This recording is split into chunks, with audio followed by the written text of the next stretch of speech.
For today's video, I'm going to be discussing the life of a child whose whereabouts remain a mystery until this very day. Very similar to stories like Aisha Degree in Shelby, North Carolina, and Eton Pates here in the city back in the 70s. I'll be including a lot of details from the past that aren't meant to make anybody look bad or to bring back any bad memories. They're just details that are very relevant to how this story unfolds. It's all information that was published long ago, but still very important. The main and only purpose of doing this video is to draw attention to Patrick Alford's story, not to judge or to cause any more grief. I just ask that everybody listen to the details and please try to spread the word. With that being said, today's video is going to contain some details that'll be very hard to make it through. Please keep that in mind. Viewer discretion is strongly advised.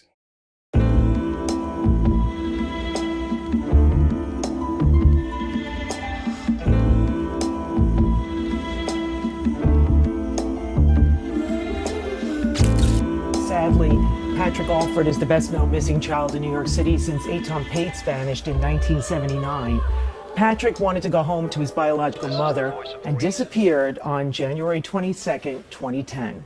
NYPD is asking for your help in finding a 21-year-old woman who was reported missing. Desperate to find her missing son in New York City. Is missing.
In this hallway taking out the garbage. When she turned to go back to the apartment, he had disappeared. Patrick Kennedy Alford Jr. was born in November of 2002 and resided in the Livingston neighborhood of Staten Island. He was born to his mother, Jennifer Rodriguez. His mother was just 15 years old when she became pregnant with him, just a child herself. She was young, but she couldn't imagine giving him up. Being a teen mother was as difficult as you might imagine, and it definitely came with its own set of challenges. 7-year-old Patrick was described by loved ones as very intelligent, a child with a big sense of humor, a good kid who was always good to his younger sisters. Like other children in his neighborhood, Patrick spent most of his time with his family. If he wasn't with them, he was at school, where he easily made friends and was an active student. He could often be found helping his family run errands or playing at the parks not far from his home, always under proper supervision. He loved playing video games, and one of his favorite heroes ever was Spider-Man. One of his favorite things in the world was riding his GT mountain bike around. He loved it. He was just a bright and very active child. While he was a typical 7-year-old in a lot of ways, he also faced some difficult times. According to reports, his mother struggled with substance abuse and mental health issues, which would make it a challenge to care for her children. Her own mother also had a history of substance abuse, and she lost her father at just 8 years old. Having experienced a rocky childhood, she wanted to raise her children differently, but those hard times from when she was a kid would stick with her until she was an adult. It wasn't an easy road to travel, but she and others who knew her stated that despite everything, she tried her best to be a good mother, although there were many moments when parenthood would become extremely overwhelming.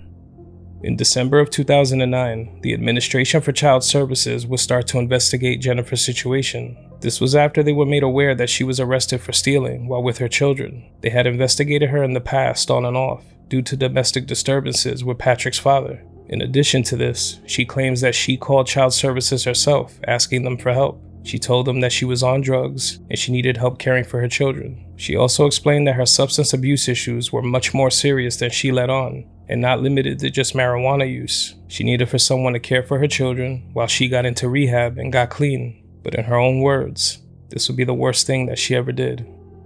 According to reports, Jennifer, now 22 years old, had faced charges of theft for shoplifting. She admitted to using hard drugs, which led to child services being alerted and her later requesting help. An ACS worker visited the home and found Jennifer very high while caring for her children. It would lead to her losing custody of them. They were immediately removed from the home. There was never any indication that the children weren't happy with their mother, but this was not the right environment for them, and by her own admission, she wasn't able to care for them. There were no signs that they were ever physically mistreated by her. Throughout the years, Patrick spent some time living with Jennifer's aunt while she struggled. This is where he was when the ACS worker arrived. While with his mother's aunt, he was always cared for. He was with family and he was safe. But this new situation that he was about to be in would be very different. On December 29th of 2009, Patrick was placed into foster care along with his little sister. The move from family to strangers was very hard on them. The home was located at 130 Vandalia Avenue, the 11th floor of the Spring Creek Towers in East New York, Brooklyn. It was stated that his behavior while here started to change, and it was rapid, like he just wasn't himself anymore. He was described as, quote, very unhappy there. It was also stated that he wasn't getting along with his foster mother. Patrick was placed in the care of a woman who only spoke Spanish, while he and his sister only spoke English. It created a big language barrier, making communication between the children and the woman caring for them extremely difficult. When Jennifer found out about this, she reported it to child services, hoping that they would place her children with someone that they could actually understand. According to her, they said that they would fix it, but they never did. After a few weeks, in January of 2010, Jennifer would be granted supervised visits. During those visits, it was very clear that Patrick wanted to go back home. All he knew was his mother, and that's who he wanted to be with. The child who was once happy and full of energy was now angry and begging to come home. During their last visit, he took a chair and threw it, yelling to his mother that he was going to run away and wanted to leave with her. He reached out to the window as if looking for a way out. After about a week in that home, his behavior would become erratic, often acting violently and getting into altercations with other children that lived there. He acted out in other ways that were very alarming to caseworkers. It was clear that the stress of this situation was breaking him down mentally, and he would continue to say that he was going to run away. Jennifer's aunt would say the following about his sudden change in behavior. His spirit was broken. Patrick wasn't Patrick. He was like so destroyed. He wanted to come home. The kid was out of it. Now, a child being put into the hands of a stranger is more than enough for them to feel stressed out and angry, but it wasn't clear if there were any other particular reasons that he was feeling this way. His mother assured him that with time he would be back home and she would be fit to care for him. Unfortunately, they would never get that chance. On January 22nd of 2010, Patrick and his sister spent the evening in their foster home, as they had for weeks now. It was around 9 p.m. when the foster mother took a bag of garbage to throw it out in the trash chute in the hallway. Patrick would accompany her, but as they made their way down the hall, the phone rang, prompting her to turn back and answer it. He continued down the hall to throw out the garbage, which should have taken a few seconds, but he was taking longer than normal. His little sister, who was standing in the doorway, saw when he left the apartment and watched him walk until she couldn't see him anymore, since the view was obstructed from where she was standing. She called out her brother's name, but she got no response. The foster mother noticed that Patrick never followed her back inside. She thought he was behind her. She went back outside and started to check the hallway, but there was absolutely no sign of him. From one moment to the next, it was like Patrick just vanished. They assumed he would pop up any minute, because kids don't just disappear. It's just not possible. But he was nowhere. After just a few minutes, the foster mother dialed 911 and reported that Patrick had disappeared, and she had no idea where he had gone. He was just home a few minutes before this, standing right beside his foster mother, helping her with the trash, and now he was gone? It made very little sense, but there was no time to be wasted. Authorities would arrive at the towers about 30 minutes after he was last seen. Pretty much as soon as he went missing, the public was informed. They started to search every hallway and all the staircases. They checked the trash compactor and the elevator shafts, but turned up with nothing. Officers walked the streets looking for clues, and anyone who might have seen where he went, interviewing anyone they came across in the area. In a situation like this, the first few hours are always crucial, but Patrick wasn't turning up. The night would end with nobody having a clue where he was. Over the following days, they would utilize aviation teams to fly helicopters over the neighborhood, checking rooftops, parking lots, and shopping centers nearby. Boats were sent into the swamps and waterways that weren't far, looking for the child or anything belonging to him. Every building and nearly every apartment in the area was checked by authorities. Search canines were deployed to inside 130 Vandalia Avenue. The dogs picked up Patrick's scent, and it went from the 11th floor where he was last seen, out of the building and around the corner to the bus stop where the scent was lost. While a detective was quoted as saying that the bus stop was right outside of the building, it was also said to be on Schroeder's and Pennsylvania Avenue, which is further down. Either way, this would lead to a theory that perhaps Patrick got on the bus and took it out of the neighborhood. He was said to be street smart even if he was only 7 years old. He knew his mother's phone number by heart, and it was said that he could have easily made it back to his mother on Staten Island if he wanted to. But if that's what he did, he never arrived, and he never called. It was stated that Patrick was seen on the 16th floor of 130 Vandalia around the same time that he vanished, but nobody knows what brought him up there. It's suspected he left the building soon after. Several missing persons flyers were created and had the following information. He was 7 years old, 4'8", and weighed about 65 pounds. Short black hair, brown eyes, with a scar above his left eyebrow. He was last seen wearing a red t-shirt, blue jeans, and black and blue Jordans. The very next morning, Jennifer would wake up to banging on her door. It was a detective. In his hand, a missing persons flyer with her son's face on it. He explained that they were looking for Patrick because he hadn't been seen since the night before. It was the worst news that she had ever heard. Immediately, panic would set in. This is the last thing that any parent wants to hear. As authorities continue to conduct interviews and post missing persons flyers all over the neighborhood, they would question thousands of people, according to them. Some of those interviews included 7 registered child offenders who lived near 130 Vandalia. They also included employees of 7 different car services, 21 family members and friends, and 28 bus drivers. They also got a hold of more than 80 surveillance videos from the surrounding area, and none of them showed any sign of Patrick. One video they analyzed was from the Staten Island ferry terminal on the Manhattan side. Here, they would see a child fitting Patrick's age and description, and he was being led away by a woman, but the family saw the video and said it wasn't him. Every search imaginable was being carried out, and there was absolutely nothing to go on. Authorities and family members were left absolutely stumped. Time wasn't on their side, and they would begin to fear the worst. After a week of him having gone missing, there was a surprising turn of events in the case. ACS workers and a Staten Island family court judge would determine that Jennifer Rodriguez knew more than she let on and knew exactly where her son was. They said she contradicted herself when asked about her son's whereabouts. She stated that to her knowledge, nobody in her family knew anything about her son's disappearance, but as she was let out of the courtroom in cuffs, she told reporters to contact her aunt who cared for him before, because she would know where Patrick is. The court felt she was hiding information and let her know she needed to start talking because she was in contempt until he was found safely. The only problem was, this wouldn't be possible. While she said that her aunt might know, the truth was, she wasn't certain of this.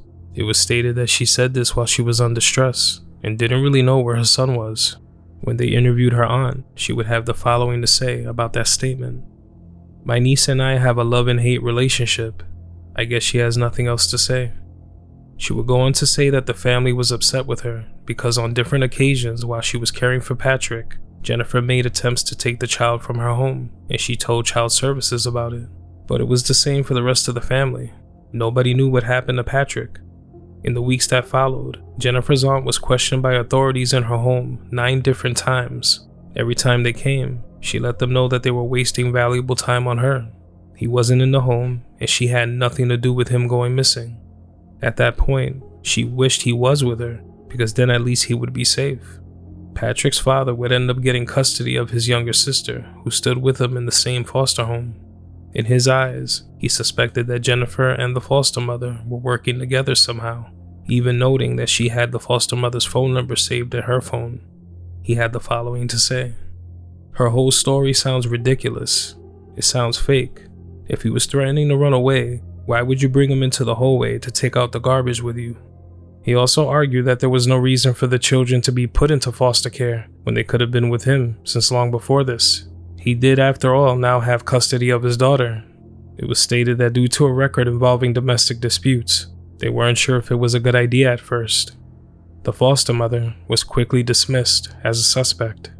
Child Services would continue to push the idea that she was a lying mother who abused drugs and her word couldn't be trusted, but they had no evidence to back it up, and not one of their accusations shed any light on where he actually was. They weren't any closer to figuring this out. Jennifer would take a polygraph test and passed, insisting she wasn't involved in any way. When it comes to situations like this, everyone, especially the parents, are suspects. It doesn't mean it's true. While her parenting troubles, past of substance abuse, and run-ins with the law didn't paint a good picture at all, there was really nothing to connect her to her son's disappearance or even place her near the building. Interviews were held with family members who lived in New York and out of state, in places like Maryland and Florida, but there was zero evidence to back up any of these claims. Jennifer was released from jail after spending nearly a week there, with ACS still believing that she played a role. She was released under the condition that she helped police find her son, and she would do exactly that. In the months after his disappearance, she changed her life and became determined to find him. 9 months after Patrick vanished, Jennifer was in Brooklyn federal court, filing a lawsuit against the city, the foster mother, and the foster care agency, accusing them of negligence. The city would agree to a $6 million settlement that would be kept in a trust, with a portion of the funds to be used for search efforts. The money didn't mean much. Jennifer just wanted to be reunited with Patrick. Before she knew it, it had been a year, and there was still no trace of him. In January of 2011, she celebrated her 24th birthday, and all she wanted was her son back. She reflected on the past year and all the emotions that came with it. Celebrating 24 years was the last thing on her mind. Instead, she held a vigil for her son on Castleton Avenue, right where her son would often play with his friends. Even a year later, Jennifer contacted authorities daily for any updates on her son's case, hoping for any breaks, but there were none. She vowed to never let it go, as did authorities. The years would continue to pass, and still, nothing. By January of 2015, it had now been 5 years since Patrick vanished. Authorities would hold press conferences and interviews with reporters, pleading with Patrick directly, just in case he was out there listening. Patrick, if you're listening or watching this, please call 911 wherever you are. Please, if you hear me, Patrick, call 911 wherever you are. We'll come and get you. They never received that phone call. By this point, authorities strongly believed that Patrick ran away from home on his own and wanted to make it to his mother in Staten Island, something that had been stated from the very beginning. But even with the leads that they had received over the years, they were no closer to finding him. Among the leads that detectives received was one involving a child said to look like Patrick, who also had a scar above his eyebrow, but it wasn't him. The child's mother was able to show a birth certificate, proving that the child was hers, not Patrick. Some information even brought them as far as Illinois, Pennsylvania, and Minnesota, when some store owners thought that they saw a kid fitting his description. They took the store video and investigated it, but again, there was no connection. Their investigations would even take them as far as Puerto Rico, when they received a tip that Patrick possibly might have been kidnapped and taken out of the state altogether. But again, the leads turned up with nothing. For years, authorities have revisited 130 Vandalia Avenue, passing out flyers and re-interviewing residents, hoping for new leads. Their worst fear is that this case ends up like that of missing child Eitan Pates, a case eerily similar to that of Patrick's. Eitan went missing in May of 1979, and mystery would surround his disappearance for the next 3 decades. It wouldn't be until May of 2012 when a 51-year-old man named Pedro Hernandez was brought in for questioning after authorities received a tip. He would give a 3-hour videotaped confession, detailing how he lured the child into a bodega basement where he worked and proceeded to choke the life out of him. He then left his body in a box on the curbside near the trash. Eitan's body was never found, and the worst part about it is that Hernandez had been telling family about it for years. He's currently in prison. As of the year 2025, there's been no change. Patrick remains missing, and very little is known about what actually happened that day in 2010. Authorities have released newer flyers containing age progression photos of what he might look like now. As of 2019, there's a $250,000 reward for any information regarding his disappearance, and that's on top of a $12,000 reward from Crime Stoppers. The truth is that someone out there has to know what happened. Even if it's been over 15 years, hope can be lost. It's still very possible that authorities find out what happened.